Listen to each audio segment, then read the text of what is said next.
Hello, this is William May with Century 21 out here in Los Angeles, California. Who I got on the line today? Hey, this is Jason Moritz. I'm with Better Homes and Gardens, Elliott Coastal Living in Myrtle Beach, South Carolina. Hey, what's up, Jason? Hey, we've been Oh, hitting it, face to face, well, on Facebook and different other portals. And hey, you've been crushing it on YouTube, different interviews with different people. Tell us more about you and your business.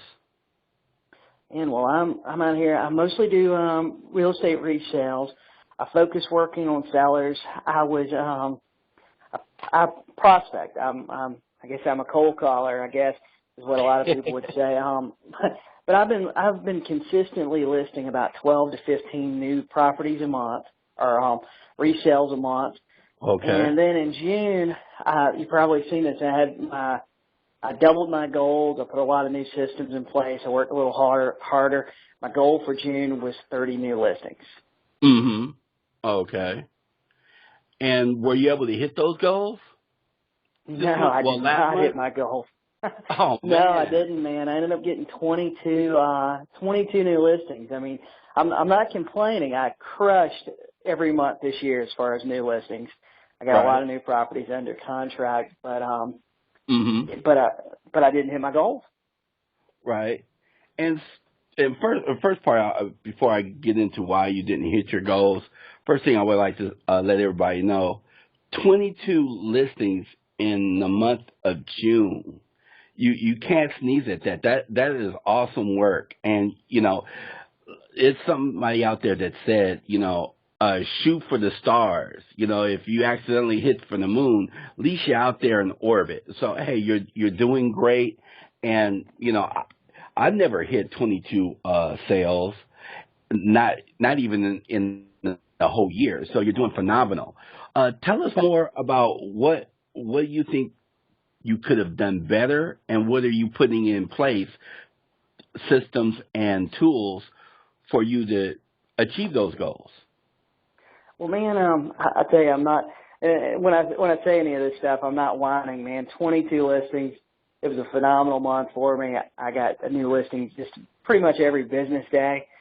So, but what I'm doing when I tell you a lot of this stuff, and we've had our conversations, is I'm taking responsibility for why I Mm-hmm. didn't hit my goal. And Right. one of the reasons that I didn't was that, man, I got sick. Oh, To okay. kind of give you a brief rundown, and a lot of agents do this. I wasn't really taking care of myself. I was on the go. I just grabbed, whatever to eat, and exercising and stuff. I went to the doctor. The doctor ended up putting me on some medication that wasn't medication I needed. And it took me about 7 to 10 days really between taking the medication, figuring out I didn't need it, and then coming off of it. But the thing is, and when I say take responsibility, that's my fault actually. If I'd number one, if I'd had a regular doctor I went to, and I would have been really taking care of myself, getting enough sleep, exercising enough, eating right, I would have never had that problem to begin with. But Mm-hmm. that was the number one thing.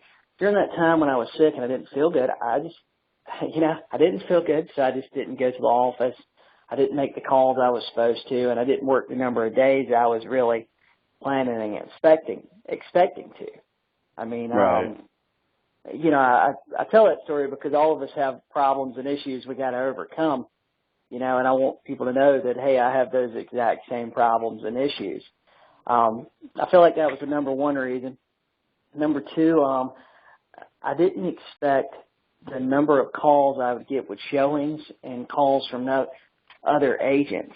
When I took 22 new listings, it Right. took me from about 32, 34 active listings to, like, at the peak, actually 52 active listings. So all of a sudden my showing calls and my calls from other agents, man, some days I think it tripled. Right. And I wasn't expecting that. And what I got to do is I've got a plan for that in the months ahead, because my goal for July is 30 new listings. I want to hit 30, and if I miss it by a few, I still had a phenomenal month, but I want to hit 30. But this month I got to put some new systems in place. Number 3, inventory is pretty low in our market, and the number of offers that I got was crazy, man. And some of the offers were crazy. I mean, I had properties listed for 100,000, and I was getting offers for 50 and 60. But you know, even though they're low offers, you still got to call the seller. You still got to deal with the agent that submitted it. You still got to deal, you know, with all the parties. And I have to figure out new systems to put that in and be able just to handle the number of offers that I was getting. And number 4 was, man, when you're in a real estate office and you're listing that number of properties, I don't care what office you're at, it's like all of a sudden I had like all brand new distractions, whether it was from agents in my market, agents in my office, you know, I had new distractions from my clients. You know, you take 22 new listings, you got over 50 listings active on MLS. All of a sudden, you know, like all your distractions multiply. Yeah. Like bees to honey. All your distractions multiply, man. Yeah, you're doing all that work, and all of a sudden all these people and agents are coming to you because you're generating all this business, and so it's going to generate that type of interaction. Oh yeah, and the paperwork. You know, I hired a new assistant just to deal with my paperwork and stuff, or that's her primary responsibility, is dealing with my paperwork, because you know, it was getting to where, like last month and months in the past, I was spending one day a week instead of prospecting. I was spending that day kind of getting stuff organized to be able to turn into my office to make sure that I was compliant with everything. So I had, it was like I had stacks of paperwork. You know, my organization was about 0. So basically my assistant, what she does is she keeps me organized. And so I had a backlog of paperwork stuff that I needed, you know, just really organized better and scanned in and all uploaded to a cloud and all that stuff. And then the new files I was getting between new listings, new offers, new contracts, just everything, man. My paperwork load felt like it doubled and tripled. But, you know, we're working through that. That's just, all these things are really, for the most part, they're just growing pains. Right. Now, is this assistant a transaction coordinator or a little bit of everything? Or what? She's a little bit of everything right now. And this is a live assistant, not a virtual assistant, correct? Yeah, this is a live assistant. She's actually in my office every day. From her normal hours are 11 to 4. Mm-hmm. She makes sure that my office that I work at and our main office is separate. So our main office, where my broker in charge and all that stuff is, she makes sure they get all the required paperwork. She makes sure that all the required documents are uploaded to our MLS, such as property disclosures, any additional paperwork that needs to be there. Her job is to upload it there, so that way when other agents call me and they go, hey, where's this, or hey, where's that, I can just say, hey, look at him, have you checked MLS? Or I can just have her email it to it. So that's primarily her job. She's an unlicensed assistant. She deals with that, running errands for me, you know, picking up checks, lock boxes, things like that. You know, really just stuff that honestly just about anybody could do. So she's not talking to clients or making calls for me. Okay, cool. So you given her the dollar making activity as far as like a like somebody, you know, you would hire an in-office worker to do. Your main job is prospect, go on appointments, and close transactions, correct? That's what it is. Yep. She's got all the busy work. Yeah, all the busy work, exactly. Let's get into meat and potatoes, because I know I look at different podcasts, different interviews, and I'd be like, hey, they're not answering the right question. You know, I'm going to throw in some questions that I would think other agents would like to know. First of all, I would like to let everybody know I am a fearless agent. I do I subscribe to Bob's training course and a few others, Barino, James Festini. Colton. But are you a fearless agent, or are you under a training program with another mentor that's showing you how to get these transactions at a high level? No, actually, I'm not a fearless agent. I've never been. I like Bob and those guys. However, I've never bought any of his products or anything. In the past, I've done coaching. I've done it with a lot of different people. Primarily, most of the time, I've done a lot of coaching with Mike Ferry and different coaches that were kind of spinoffs of his. Right. Or people that used to coach for him. I do a lot of training and watching stuff. I feel like I'm always learning, but right now I don't have a coach.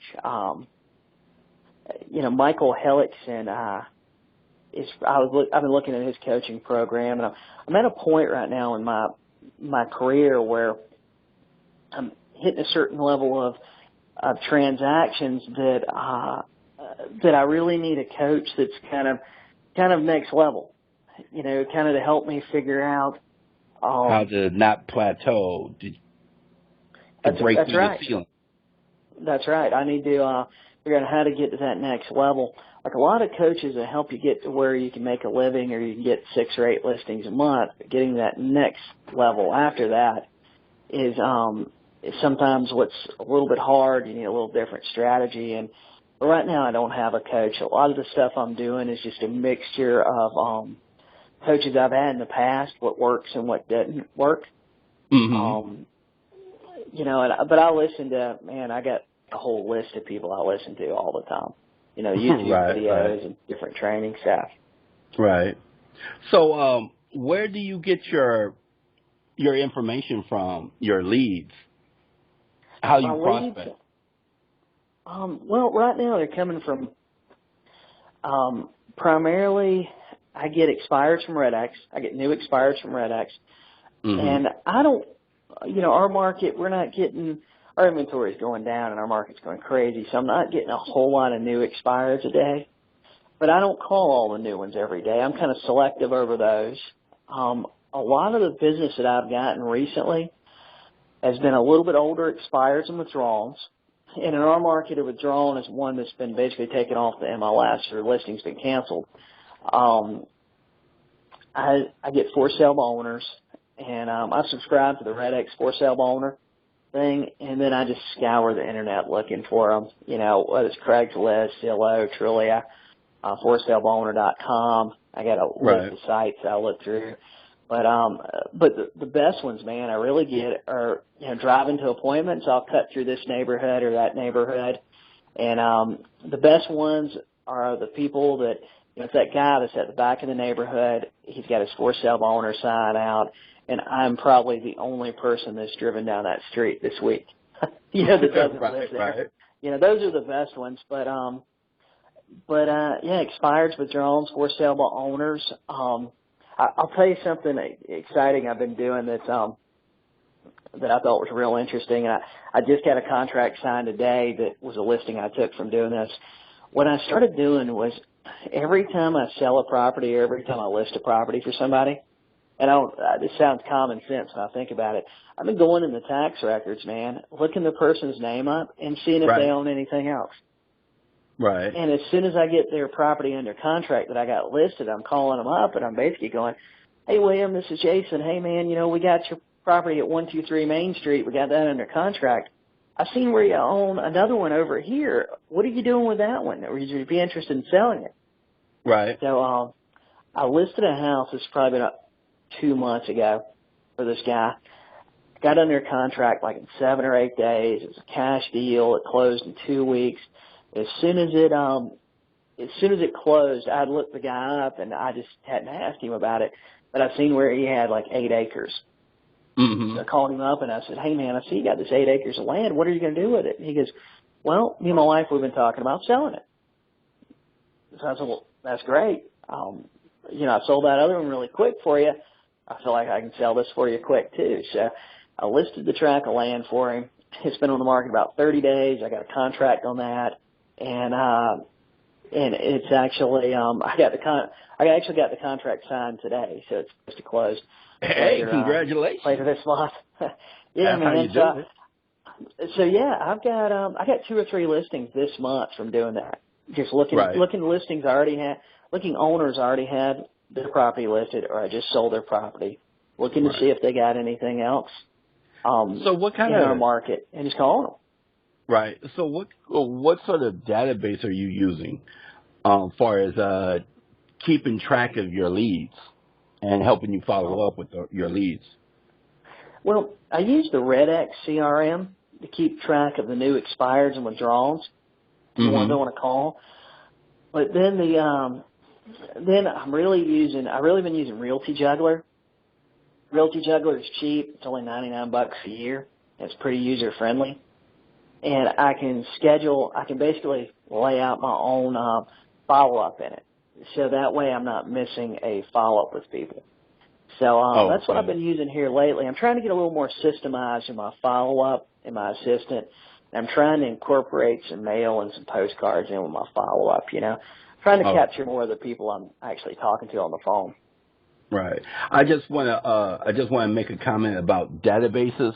A lot of people, they have their own thing about databases, and I listen to a lot of podcasts. I listen to a lot of coaches and trainers.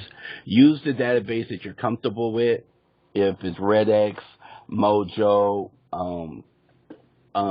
like you said, a Realty Juggler, use that. Because that's the one that you're going to use. I personally use Contractually. That's pretty good. Gives me email alerts. But also too, I like to touch upon like RedX, LandVoice, Mojo. They all bring in different data, and different parts of the country and different cities, you have a higher numbers that work, higher data that is more accurate.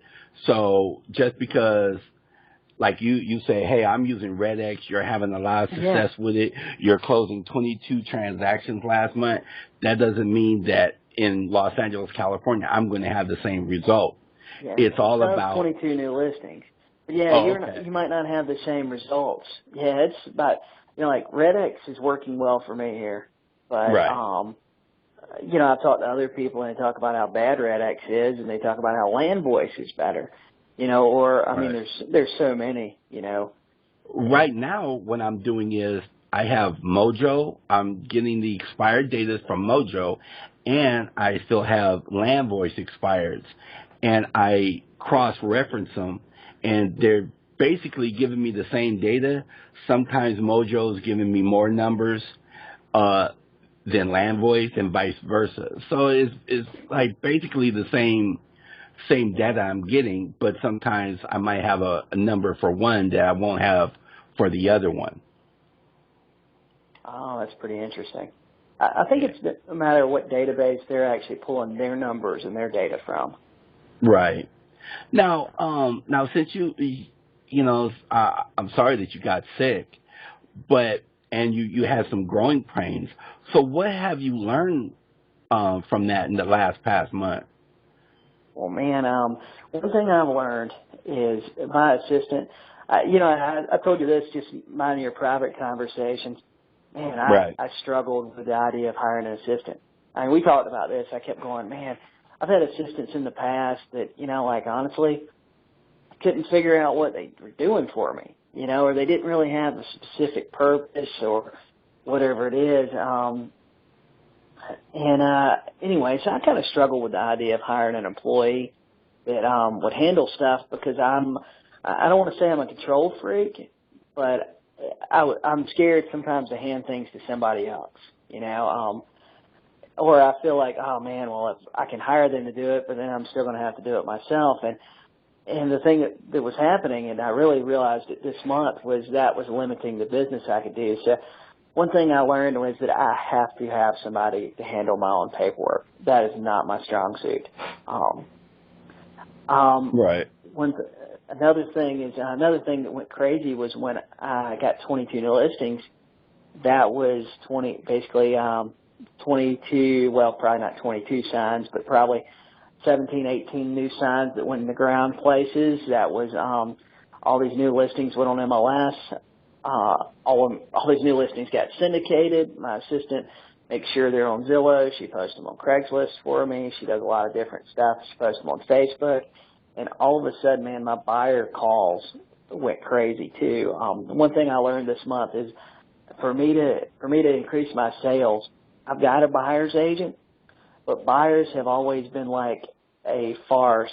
They've been a far second for me. You know what I mean? Right. If my buyer's agent closed a couple of transactions, that was great. If they didn't, that was fine too. One thing that I got to work on this month is I got to get better buyer systems in place. I got to make sure that all those calls from my signs, all of them are being answered, all of them are being kept up with. You know, that person that just calls you and goes, "Hey, how much is the house here on Main Street?" You know, that person is a possible buyer. Just because that house and that price didn't work for them, that doesn't mean they can't buy one that's 2 streets down listed by somebody else. I got to do a better job of keeping up with those people. Right. I've got to maybe set up a buyer database. Yes, I got to set up more of a buyer's database. I've been doing it with a combination of Realty Juggler and just our MLS, but I've got to set up some sort of system so I don't lose those buyers. Right. I got Do you have your buyer? Excuse me, I'm sorry. What's that? Do you have your buyer's agent doing the follow-up for the buyers while you're actively prospecting for new listings? You know, I need to do that. I need a better system with my buyer's agent because, quite honestly, my buyer's agent, he follows up with them however he sees fit. And I guess I need to, Ouch. I need to take control of that, or a little bit more control of it, and put a formal system in place so we don't lose them. You know, I lose very few for sale by owners. You know, I need to set up that same sort of thing for buyers and go after those with that same tenacity, following up with them and everything. It's just something I just haven't done in the past. I'm not a good buyer's agent myself, but I need to set up that system and those checks and balances so that they get approved. You know, the call gets answered, the person gets approved, they end up going through a system just like my sellers do, which Right. I don't have that now. Right. Yeah, that sounds logical to set up that system because that's money is going down the drain. Oh, yeah, man. I mean, if we could, you know, whether I increase my buyer transactions with the buyer's agent I have now or I have to hire a second buyer's agent to handle it, I need to make sure that, you know, if I double my buyer's transactions, man, that's adding money in my pocket, you know, every month. I mean, that, right. You know, 1 or 2 more buyers deals a month where I'm getting paid, and that could be anywhere from you know $2,000 to $4,000 or $5,000 a month more for me, you know. Mm-hmm. So one thing I've learned too is that I've always been protective of my prospecting schedule, but with new distractions, you get new, you know, you just get new distractions. You know what I mean? With the growing pains I've had, and I need to continue to be more protective over that time. I got to set boundaries. I almost need. I've been kind of thinking of how do I do this? Maybe the calls and stuff I'm getting to set up showings and agents. I've been thinking about setting it up in MLS for those calls go through my assistant, or at least go through my assistant when she's at work. You know, they go through another person. The kind of dumb questions can get answered. I mean, man, I have agents that call me and they'll say, "Hey, so we've seen this listing. Is it still for sale?" And you automatically go, "Well, I mean, it's active on MLS, right?" I mean, yeah, it's still for sale. It's active, right? And that and then you get some kind of dumb questions like that. And I need to set up something to handle that. You know what I mean? And I'm thinking I'm gonna here over the next couple of weeks. Agent remarks active until not active. Don't call me. Check your MLS app for updated information. Yeah, exactly. I need something so that that I don't have to deal with those people. But yes, I need to be just more protective over my time. I need to continue to improve my follow up with people, and I probably should set up some maybe some auto emails or auto drip emails that go out to people. That way I'm not missing follow-up, because for that 10 days or so when I was sick and not feeling well, man, I called the people that I absolutely had to, but I didn't make my follow-up calls like I should. I mean, it's my fault. I probably could have, that 10 days, man, I know I could have got that extra 8 listings I was looking for, Right. Maybe have a system in place next time where if something happens where you're sick or you're on vacation, you'll have a system in place that you have an assistant to do those follow-up calls, put out those temporary fires that you don't have to be right there. You can delegate it. So you have, I forget the word for it, but you have system in place where it won't be all on you. Have your business grow to the next level where you don't have to have your hand in every bit of the cookie jar. You can delegate to different people to run your business where it's efficient. Man, I've been thinking about that. I've been thinking that maybe I need to start working my assistant into my follow-up procedures. Like for example, I seen Michael Hellickson did this to me the other day, and I thought this was absolutely brilliant. I did a strategy call with him to talk about his coaching program, and anyway, the call was great, man. He told me some great stuff and gave me some great ideas. And then I think it was a day or 2 days later, his son followed up with me and basically said, "Hey, you did a strategy call with my dad. What did you think?" Right. And his son followed up, and the son followed up to close me. And I've been thinking about that call since then, and I'm thinking that maybe I need to set up something in place, whether it's through an email or some sort of video or something, where my assistant can make that call and just follow up and just say, "Hey, this is so-and-so, this is Jason Morris, his assistant. He wanted me to call you. He didn't want you to think he forgot about you. He's wondering if you sold your house and if you could use any assistance from our office, or you could use any assistance from his office," or something to that effect. I feel like I need an extra. I've been thinking, those times where I can't work, or if I get sick or I'm on vacation or something, that my assistant can make some calls for me, or maybe I can get a second assistant or somebody to come in just a day or two a week to make calls like that, Right. Yeah, it was kind of funny. Like about two weeks ago, I was texting Aaron Wootstein from Lead Generations and Scripts, and he wanted to talk, so I can ask questions about his business, and he had a counseling spot open, and he said, "Well, hey, it looks like you can improve your business. How can I help?" That's his close. How can I help? And it was just so funny because it's like, if I didn't know he was closing me, he would have been closing me, because I could feel myself getting reeled in. And that's how it is. You have to get yourself where you see another agent or company at the level where you want to be at that has a proven system, and copy it and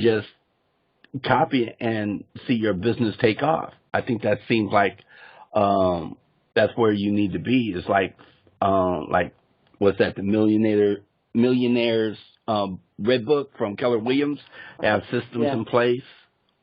Yeah, that's right. You need systems in place, and that's kind of that's the next level for me, really. I believe is honestly the way that I'm listing properties and stuff. I've got a feeling that like around 30 is going to be a ceiling for me making calls, because, and the reason I say that is I look around at these Mike Ferry agents, and I mention him because he's the big guy when it comes to cold calling and prospecting.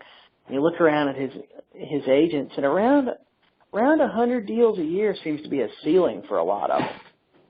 I mean, there's a few of them doing more than that, but they're adding assistants and they're adding ISAs and stuff like that. But as an individual agent, which, I mean, I know there's a lot of agents that are going to be listening to this call that they're nowhere near 100 deals a year, but, they're, Stop picking on me. I'm not calling anybody specifically, man, but, I think you got to get over that. You have to start looking for new lead sources and new ways to find people. So let me ask you this. What is your medium sales price out there? Well, my market's not like yours, man. You tell me about transactions you guys do where a low end is $350,000, and I wish mine was that. Most of my transactions range from like 80 to about 125,000. Mm-hmm. Wow, how can you live off that? You got to close a lot of deals, man. That's my point. That's my point. I just, didn't mean to cut you off, but a lot of companies, a lot of agents, a lot of different people is trying to get into these new agents' pockets saying, well, hey, if you're not doing 25, 30, 45, 60 deals a year, you're not doing anything. This is my opinion. You can tell me how you feel about that. But when you have a lower price marketplace, you're going to have a higher turnover because it's a lower price market. Out here in Los Angeles, Inglewood, the South Bay, you can get a 2-bedroom, 1-bath shack, 600 square feet for, you're lucky at $350. So we have a lower turnover. So, it's like when somebody in my market is saying they're doing 50 deals a year, I'm like, well, let me see your production. Now, like James Festini, he was in Lake Elsinore. Now he moves in Yorba Linda, and he's actually hustling. But in Lake Elsinore, he's been over there for 10, 15 years. So he has like a database, a ground base. So even though his medium sales price is probably like 300, 350, he has a wide number of people that know him. When you don't have a wide people that know you, you have to be on the phones prospecting actively. So what do you feel about that? Is that something I'm just messed up on thinking that way, or how you? I think it's all relative to the market you're in. I mean, exactly. The number of listings I'm getting, I think would be enormous for any market. Right. But I talked to a lot of agents all over the place, and I mean, some of them are in these markets that the inventory is crazy. There's 6,000 agents in their market, and there's 2,000 properties on MLS, which is which is insane. I mean, I don't work in a market like that. It's going to be tough for me to tell you exactly what to do. But one of the things that you got to look at or you got to think about, if you're in a market, the average price is $350,000, $400,000. Man, you don't have to sell near as much as me, and you don't have to list near as much as me to make a great living. In the market I'm in, once you get over about, I did a market analysis a while back. It's probably been close to a year ago now, where 73% of our market was under 175,000, which is enormous. Which our market is steady going up and inventory is going away. So I'm sure that's risen a little bit because like a year ago, there was a ton of stuff under 100. I kicked myself looking back at the market at what I could have bought properties for a year ago and what those same properties are selling for today. I wish I would have bought every one of them I could have possibly afforded to buy. But I think it's relative to the market you're in. I mean, markets you're in, where in my market, for me to make $250,000 a year, I need to sell. I probably need to sell 7, 8 to 10 properties a month. In your market, you can sell 2 properties a month to make $250,000 a year. Right. And it's just kind of relative. I think if we broke it down, and this is something that I thought about. I wondered if we broke it down to how many calls it takes me to get a listing, how many actually calls it takes me to make $1 versus how many calls it actually takes you to make per dollar. You know what I mean? Right. I wondered if our pay rates would be the same. I mean, just because, to get 22 listings in a month, I got to list a lot of property, but you can list, let's see, probably a third of that, probably 6 or 8, and be at the same dollar value as far as potential gross commissions. So I wonder if our call volume and stuff would be about the same for the dollar volume. I don't know, something interesting for the future to look at. Right. But I believe it's relative, and it's probably pretty close. We broke it down. That's why a lot of trainers say you need to know your numbers. And like I was talking to my boy Ron Windsor earlier in the year, and we was talking about our numbers. We went back in my Mojo dialer, and it come to find out for every 250 contacts, I got a listing. Last year I had 14 listings and was only able to sell 7. Got some that canceled and fell through. Only one of them expired. But that number this year has increased because the inventory has tightened up. And I challenge, I don't want to shoot out some names, but a lot of people back east that's always bragging about how many transactions they're doing. Hey, come out here in L.A., California, and show me you can bust those numbers out here, and and that's when you show your weight in gold. Because if you're new in real estate and you just put your time in, you can do it. And Jason, tell us about your schedule in the morning. What is your schedule from the time you wake up to when you're prospecting until like when you go home in the evening? A top producer schedule, yours. Man, my schedule. If you look on Facebook, I got this new dog, a golden doodle, and his schedule is tighter than mine. Man, he's in the bed by 10 o'clock, and he is making sure that we are up at 6 o'clock in the morning. Mm-hmm. So since I got him, man, I started getting up about 6 o'clock in the morning. He gets fed, goes for a little walk and stuff, and then usually about 6:37, I eat breakfast, and sometimes I'll watch something on YouTube. I'm kind of a news junkie. I like all this political stuff going on, so I kind of follow that pretty closely. But I'll do something like that I want to do for 20 or 30 minutes, and then usually I'm at the office by about 7:45, right at 8. I like to tell people I'm on the phone by 8 o'clock, but a lot of times it ends up being like 8:15 or 8:30. Lately, just because of I'm letting those distractions get in, and I get that's my I guess my 4th of July resolution. Come July 5th, those distractions are not going to happen before I start making calls. I'm just not going to deal with them until 11. But typically, my schedule that I try to keep is I want to be at the office making calls at 8 a.m. I want to prospect from 8 a.m. to 11 a.m.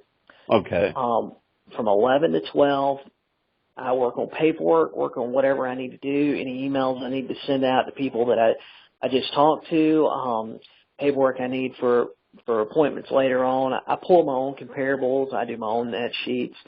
I told you before, when I show up to a listing, I have everything filled out. I have it highlighted. I show up to the listing to get the listing. I mean, I'm showing up to get it. So between 11 and 12, I make sure that I'm prepared for that. 12 to 1 roughly, I go eat lunch. I might run home. I only live about 3 miles from my office, so it's pretty convenient for me. Hey, that's I might good. run home, do something real quick, and then really the afternoon I go on appointments. Mm-hmm. And typically I try to be home like by 5:30. Yeah, it was funny. I think one time you said you ran into Laura at one of your appointments, or they interviewed Laura and then they interviewed you. Is that what the case was? Yeah, that's right. Prospecting, girlfriend. Man. My girlfriend works in the same office as me, and she makes calls and stuff too. We work at the same office, but our business is separate. But yeah, man, one day I was on the way to an appointment. I knew she had appointments too, and she called me, just kind of checking in and stuff. And she's telling me where she's going, and I'm going, wait a second, I'm I'm actually going there too. I was like, that's my 5 o'clock. It's like her 4 o'clock, and it was my 5 o'clock. I knew they were interviewing another agent, but honestly, man, I didn't know it was my girlfriend. Yeah, I'm so disconnected from. I truly don't care what other agents do. So they'll tell me, they say, oh yeah, we're interviewing another agent. I say, oh, well, that's great. Have they sent your pre-listing package? Have they done this? I want to make sure you're comparing apples to apples. And, nobody told me that the guy had got pretty much the exact pre-listing package, that I have. But anyway, so what we ended up doing was, I changed my schedule around, and we actually went on the appointment together and co-listed the property. So, in the last, commission in the house. Yeah, might as well, man. You can't, when your girlfriend's going on a listing appointment, you can't beat her and take the listing over her, You just can't. Right. Happy girlfriend, happy life. That's right. That's right. So, Jason, yeah. So, I know you was kind of like bummed, when we was talking off air that, like, oh man, I was so close to break my record. So what are you going to do differently in July to either hit that record or surpass it or come damn close to it? What's your game plan? Yeah, so July, my goal didn't drop from 30 to July. It. Yeah, your goal can't go down, man. Right. So anyway, what I'm going to do is one thing I'm doing is my goals in July, I'm working on a system. I'm going to put a better system in place to work my buyer calls and handle showing requests. That way I can get rid of that responsibility. I don't have to set up appointments for a buyer's agent. I know that I need to let go of that responsibility. I've got an assistant. She needs to handle that. Mm-hmm. So I need to make sure my showing requests and stuff are handled by somebody other than me. Number 2, I need to put a better buyer system in place. Because I feel like with the number of leads I'm getting and the increased number of leads, and I should be doubling my buyers' transactions. And what I'm planning to do is just put a better system in place where those calls get answered, those signed calls, those Craigslist calls, or internet calls, they get answered. All the person's information gets taken. They go in a database and they can be followed up with, which they're not doing now. Right. Number 3, I'm actually in the process. I'm looking for additional seller lead sources. When we were talking about coaching, this is one of the things that I want to work on. So, I put a post in the group a while back, Real Estate Agents That Really Work, of 28 ideas to get more listings, and I need to review that myself and pick a couple there and actually put systems in place that I'm not actually working on that system, whether it's the list pendants, the foreclosures, or whatever it is. But I'm going to put a couple systems in place to find new seller lead sources. Mm-hmm. Number four, which is probably should be number 1, but I'm planning to be more protective over my schedule. Number 5, I'm in the process of better documenting my follow-up systems. Right. We've talked about it, man. I follow up like crazy with people, but you're a bulldog. Yeah, man. But I need to document that system a little better and have like a standard system that the average lead goes into. I'll buy that for $1. Yeah, man. That's one of the things I want to do, and I want to put it in a system that I can actually share with other agents and use that system to train other agents. That's one thing they never tell us to do really in real estate school and a lot of brokers. Money's in the follow-up. It's not necessarily in the new calls. The new calls will help you find new leads, but follow-up is where you're really making money. And I need to, I'm going through and I'm better documenting that system and documenting it so I can use it easier with my CRM. Right. Number 6, I've been, with being sick and stuff here the last few weeks, I've realized that I need to be more adult, and I need to actually add some more health-related goals, whether it's a number of workouts a month, number of things like that. So my goals this month are going to include, it's going to actually include some gym time, include some fitness and health goals that I just, not all of us think about that, man. We should be watching what we put in our body and what we eat every day and what we actually do every day. So I'm trying to do a little more. Are you still hitting the treadmill? I've kind of fallen off of that, and I need to get back to it, man. So that's one of my goals for July. I got my calendar picked out, and I got all the days marked where these are the days I'm going to the gym. I want to let people know out there, I was talking to you, I think it was November or December of last year. We was talking on the phone for like about 45 minutes, and you was not huffing and puffing. And I was like, well, hey, it was good talking to you. I'll talk to you later. And it's like, yeah, man, you made my workout go by fast. I was like, what do you mean? I've been on the treadmill since I've been talking to you, running and then knocking it out. I think I did 6 miles or something like that. You said, I forget. Oh, no, I didn't do 6 miles. I think I did like 3, man. But yeah, I need to get back to that. I fell off the wagon with that sort of stuff, man. But yeah, part of my goals in July is I want to get back to that. Get back to shape. Number 7 is something that I need to. We all need to work on. I'm actually going to put in my schedule times to actually watch videos, do training, and just work on mindset stuff. Okay. I got a question a while back about what I do to control mindset. We all have those days where we kind of go, oh, the day sucks, and I suck, and nobody answers the phone, and they suck. And one thing I've kind of learned is when I'm more proactive, whether it's watching, motivational videos on YouTube or actually going through like a Tony Robbins course or something like that, when I'm actually actively planning that and actively, spending 30 minutes to an hour a day, whether it's reading a book or whatever it is, man, I feel like everything goes so much better and everything's so much easier. And I just get when I work on myself, I feel like everything goes a little better. Right.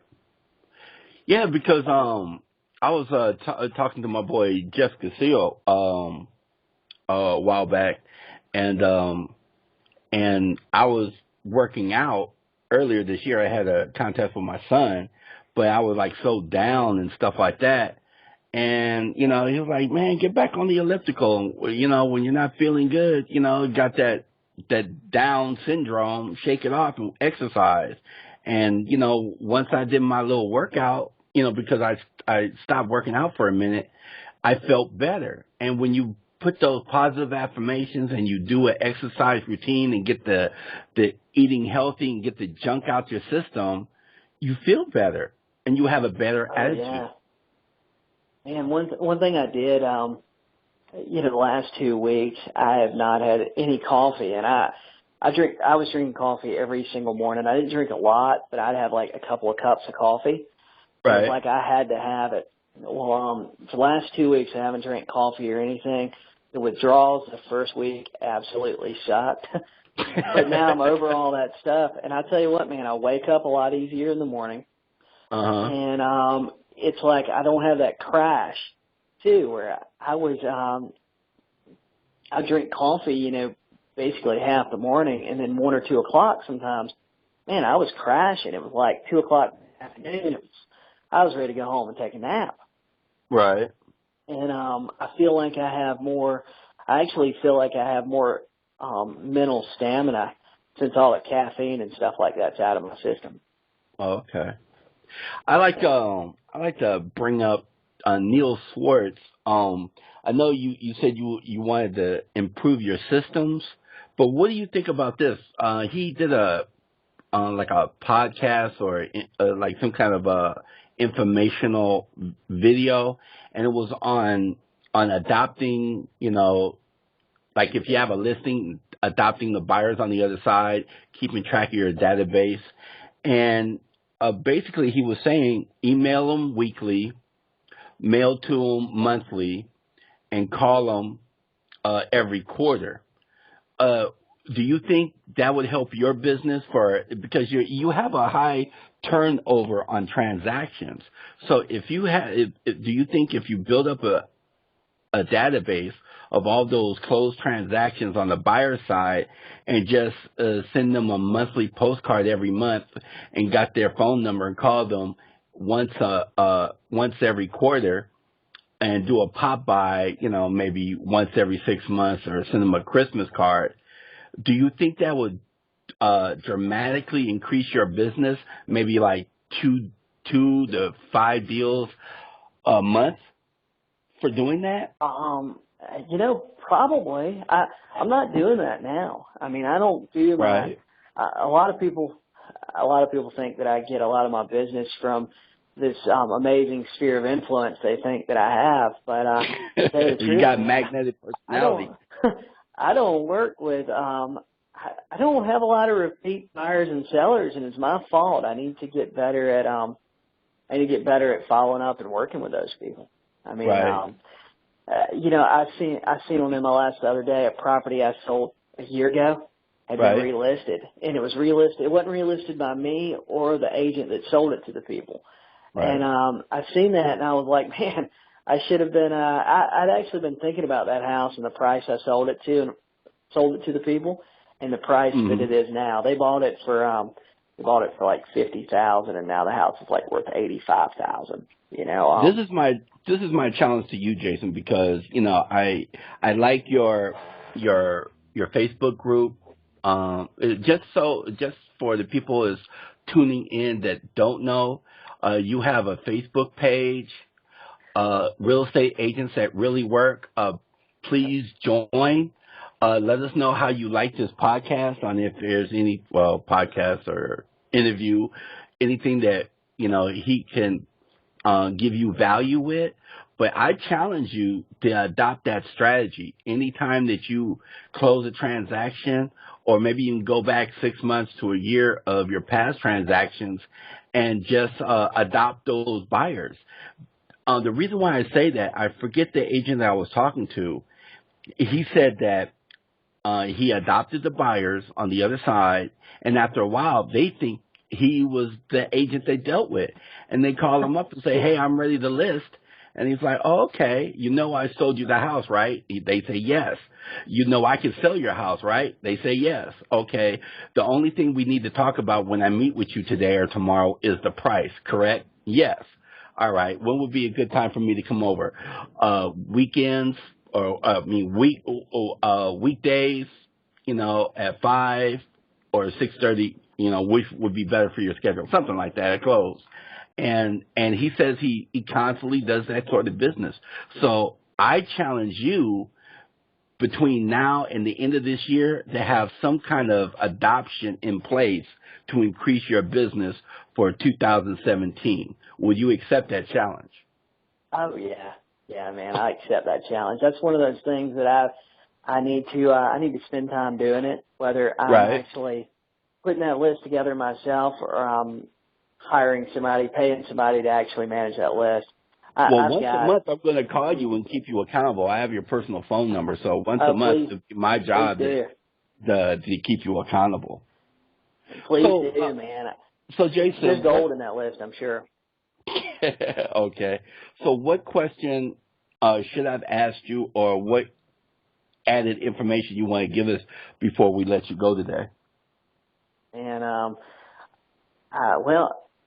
having talked to a lot of agents in our group and getting messages through Facebook and all kind of stuff, I'll tell you one thing I feel like really just sets me apart from a lot of these agents, whether they're new or experienced, is mindset. Mindset and the belief that it kind of sounds cheesy, but whatever your goal or dream is absolutely possible. My goal of 30 new listings in a month, man, I absolutely know in my heart that I can hit that goal. And I think there's a lot of agents that doubt themselves, and if they can get rid of that doubt, about their goal and what they're doing every day, eliminate the distractions, eliminate the negative people in their life that are telling them they can't do it. That is the thing that's holding a lot of these agents back, I've seen. Right. And I don't know if that's the question or answer you were looking for, but that's something that I kind of see over and over. They're either they're just a negative environment, and they've adopted a negative mindset.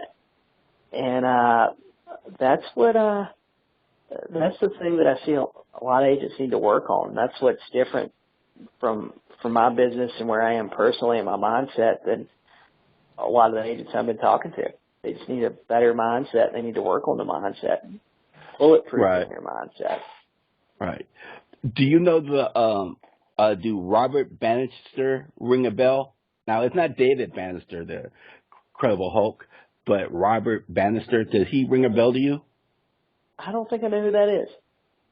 Yeah, he's the first person to break the 3-minute mile. So nobody knew that it could be done until he did it once, or was it the 4-minute mile? No, but I think it's a 3-minute mile. But once he did it, like a week later, other people start doing it. Nobody remembers the second and third people that started breaking the 3-minute mile. They always remember the first person to do it. So your goal is to break 30 transactions in a month or 30 listings in a month. You will do it because that's your goal. That's what you have in your mind, and you're striving for it. So, if you are already running your numbers and you say, well, hey, if I'm calling 100 expireds, and out of those 100 expireds, I'm talking to 40 of them, and out of those 40, I'm listing 4 appointments. Out of those 4 appointments, I'm taking 2 listings. You have a foundation of where your numbers are at and what you need to accomplish. I'm just throwing out numbers. You know your numbers.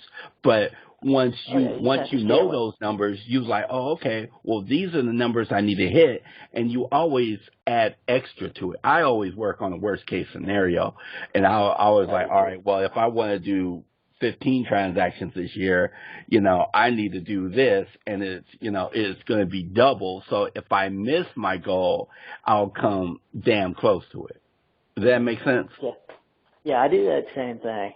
I know that typically 65% of my listings are going to sell, and I want to do 8 to 10 transactions a month. And I know that if I list, and that was one of the reasons I was working on 12 to 15 new listings a month. I knew if I got 12 to 15 new listings, I'd sell 8 properties a month, or more. Right.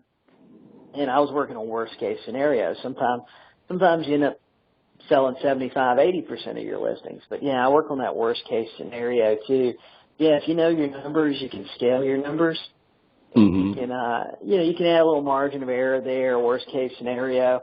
I always lower things sometimes, just make sure I hit where I need to be, If I'm getting 1 out of 10, sometimes I'll say, okay, well, let's plan for 1 out of 12 or 1 out of 14. And, yeah, you're absolutely right. Well, we've been, I think this call's been about an hour so far. You ready to wrap up? Is there any other questions you have for me? Yeah, my last question is, if they want to hit you up or contact you, what is the best way to contact you, and what's what's that, Facebook, Twitter, what are all that social media services that you have that they can hit you up on? Yeah, you know what, Facebook is best for me. I don't really do Twitter or Snapchat or anything else. Facebook's the best place for me. If you want to email me, I try to respond kind of quickly, but Jason Morris, Myrtle Beach @gmail.com. Send me a private message through Facebook, or join my group, Real Estate Agents That Really Work. And I've been giving away a lot of good stuff in there. And one of the reasons I started that group is I wanted the agents to see the business wasn't hard, and I wanted to document the systems, and I wanted to put things in there, document things I was doing to hold myself accountable. So I've been sharing a lot of good stuff in there that I see a lot of coaches and stuff actually charging for. Right. And also, too, for the people out there that don't know, he have a pre-listing packet is damn good. So go on Real Estate Agents That Really Work, send them a private message, and add some people to the group because we definitely want to break 2,500 members and get it growing. And also, my name is William May. I'm out here in Southern California. I'm a listing specialist. I sell homes in Los Angeles. Specialty is Inglewood, California, the Wood. So if you want to hit me up, you can always check me out at William May on Facebook, William J. May, or YouTube. You can hit me up. Or just give me a call, 310-800-1556. I'm not a coach or anything. I'm not a mega top producer, but if you know anybody that knows me will tell you I keep it real. Is that right, Jason? That's right, man. I appreciate you doing this call with me. Oh, no problem. One Jason to another Jason. My middle name is Jason, so that's why we connect. So I'm going to let you go, good sir. Hey, thank you for taking the time to talk to me, let me interview you, and if I did okay, bring me back. All right, man. I really appreciate it. Thank you. No problem. Have a good night. Bye.